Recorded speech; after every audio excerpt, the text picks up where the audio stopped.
Okay, so as I said earlier, I'm here to find out more from what women are doing over here, African American, and I'm from Ghana, and I want to do a documentary to see if what you are doing can also be linked to the people in Ghana. Absolutely.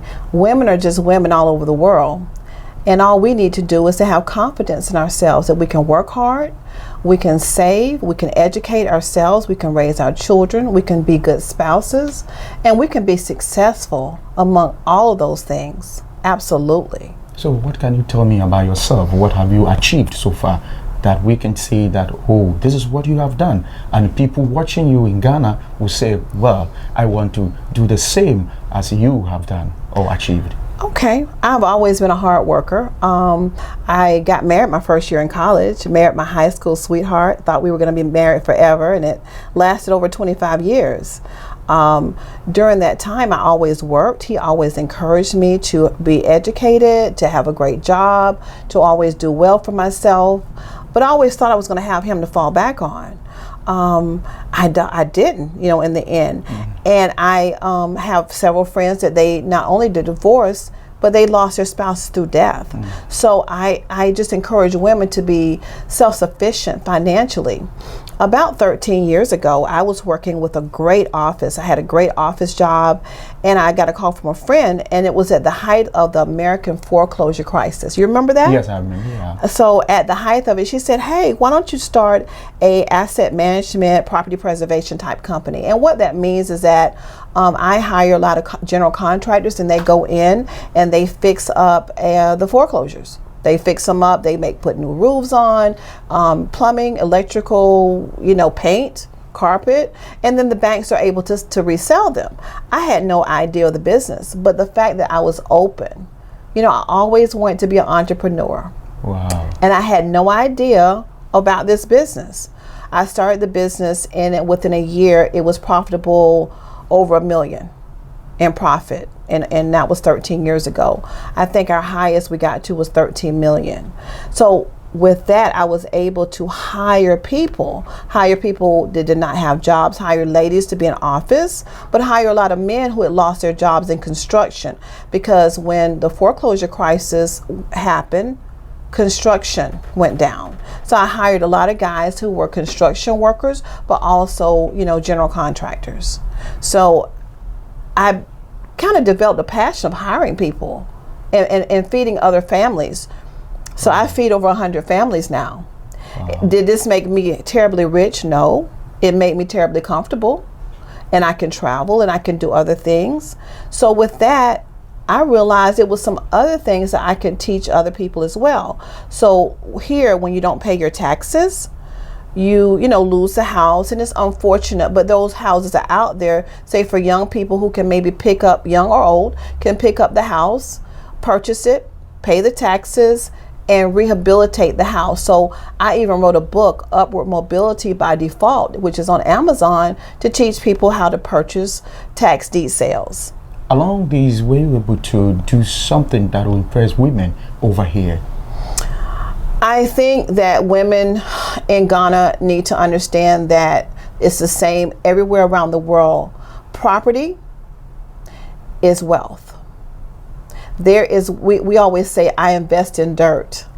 You say, what is that? Mm-hmm. Invest in dirt. Invest in property. Invest in land. As women, and you don't necessarily have the money right away. So even if a woman has to sit and braid hair, and she braid hair every week, she put her money aside. Braid hair every week, put money aside, buy a little piece of land. When you buy land, you have that investment, and that's something that you can pass down to your children and your children's children. So I am a proponent of women buying property all over the world. Wow. Did you face any challenges along the line when you started your business? Absolutely. So let me tell you, the business I'm in, if you have 100 people, only 5 would be black females. I am in a white male industry.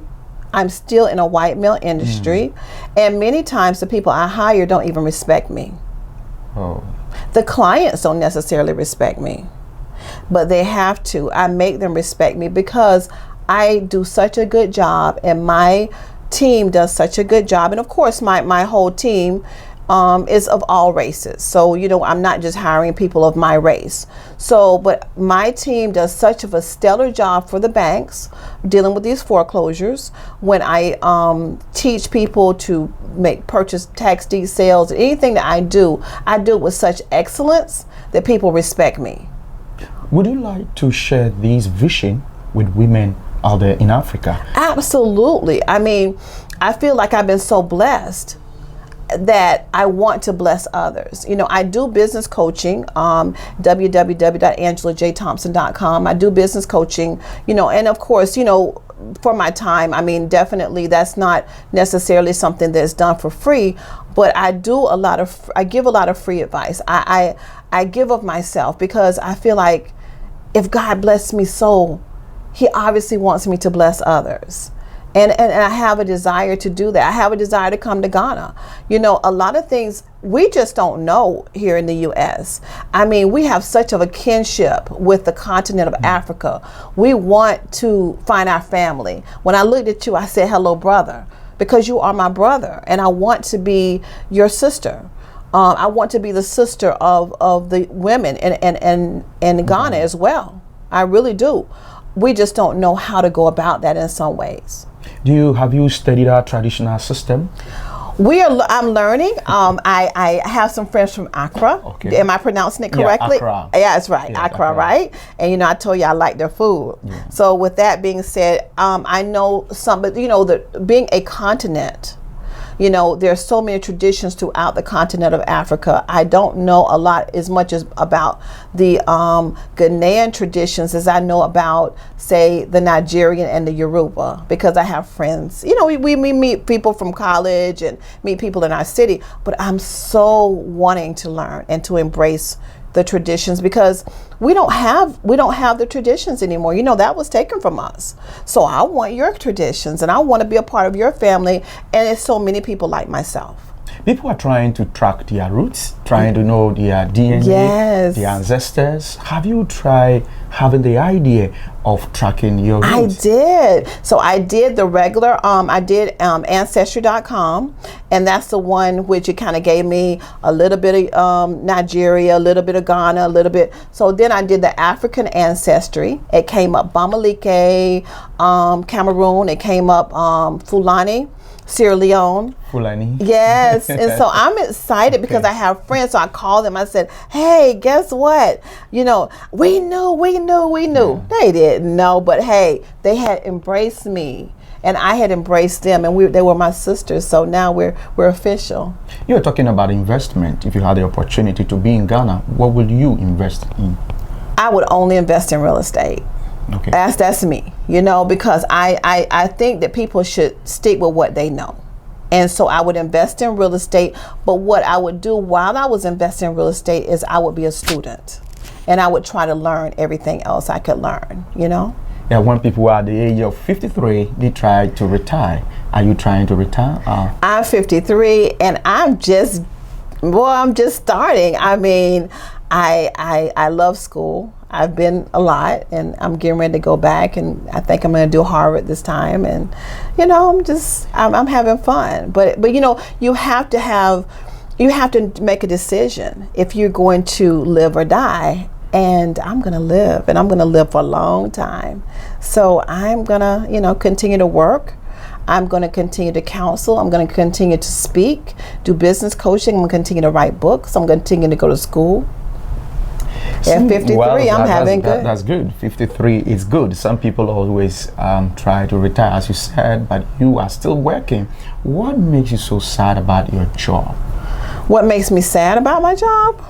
Or what you are doing? Or you don't feel comfortable of what you are doing? I do feel comfortable. Like I said, I'm in a white male industry. So, it's not like it's a lot of us, that I can turn and say, hey, this is how I was treated, whatever. But what makes me happy is I'm making the same money as those white males. So, I get over being sad. I get over that. Yeah. Because, it's all about an attitude. And I have a great attitude. But certainly everything is not roses. Well, you've been here in Jacksonville so long, and I want to know when you started this business. For how long have you? 13 years. 13 years. I started the business. And you have a great experience. I have a great experience in Jacksonville. Actually, my business is in 4 states. So, you know, I'm not just housed in Jacksonville because, you know, I have a contract with the banks and we take care of foreclosures, and we're in 4 states. And so with that, you know, it allowed me to learn other things. So what happens is that when you find one level of success, you cannot let that level of success make you feel comfortable. You have to realize that you can learn so many other things. So that level of success made me say, do business coaching and teaching other people.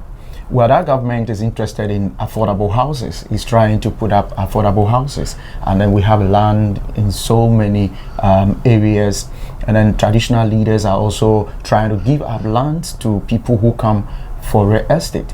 I'm trying to find out, would you like to be in Ghana to invest, as you said, that you are into real estate, to have a partnership with our government? Absolutely. I would like to have a partnership with your government, but I also would like to give some ideas of how the common people can also partner with your government.